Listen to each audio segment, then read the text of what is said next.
Konnichiwa et bonjour à tous. Dans quelques jours, le week-end du 13 et du 14 juin, l'Accor Arena de Paris présentera une exhibition de sumo. Aujourd'hui, dans cette vidéo, ma mission est de vous faire découvrir ce sport ancestral. En quelques minutes, je vais essayer de casser le mythe des bonhommes imposants qui se poussent pour vous montrer que derrière ces carrures parfois démesurées, on trouve un art martial millénaire qui allie le sport et les rites sacrés du shintoïsme. Vous êtes prêts? Alors, Akiwi!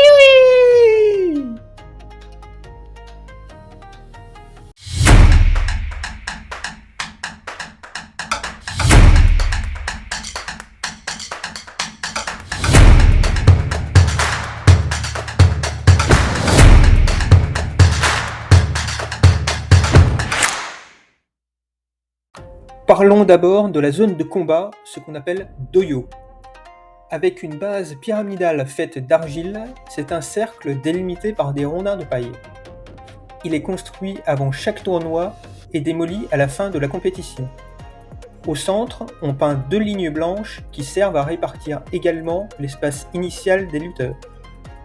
Au-dessus, on aménage un toit similaire au sanctuaire Shinto avec un pompon dans les coins, ce qui représente les divinités associées aux 4 saisons.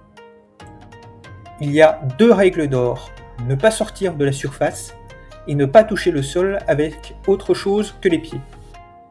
Les matchs sont très intenses. Ils durent généralement moins de 10 secondes, mais requièrent une explosion d'énergie.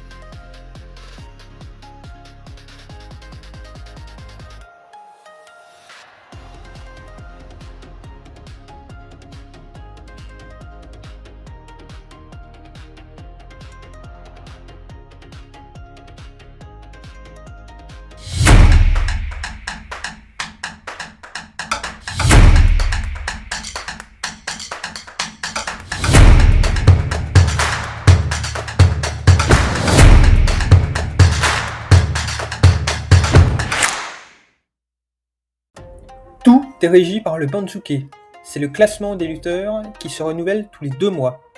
Schématiquement, c'est un entonnoir inversé. Plus on monte dans la hiérarchie, moins nombreux sont les athlètes. On compte 6 divisions majeures, mais le sommet, Makuuchi, est aussi éclaté en plusieurs parties. On peut comparer ceci à une armée. Les soldats sont appelés Maegashira et les officiers la Shonyaku. À la cime de cette échelle, on trouve le Yokozuna, un genre de demi-dieu. La vie quotidienne dans les clubs est très rythmée. On se réveille à l'aube et on commence l'entraînement à jeun. La hiérarchie dont je parlais juste avant est strictement respectée. Les bas niveaux servent les plus hauts. Le repas phare d'un rikishi, c'est le shankonabe, un genre de pot-au-feu protéiné. La sieste est aussi un élément obligatoire, le corps va pouvoir ingérer toutes ses calories pour prendre du poids.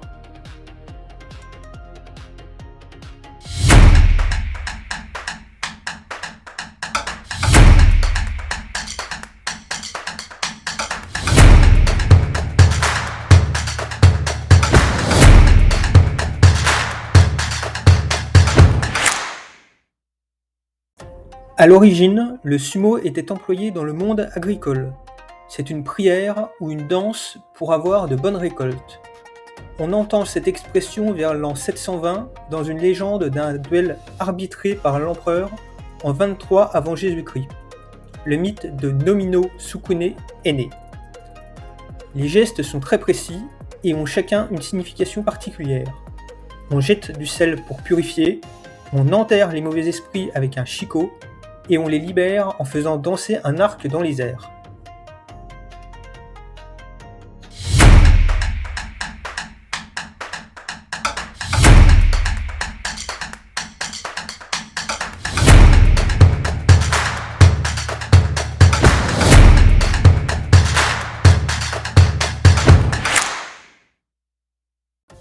Au sumo, 82 techniques de combat sont répertoriées, on les appelle kimarite.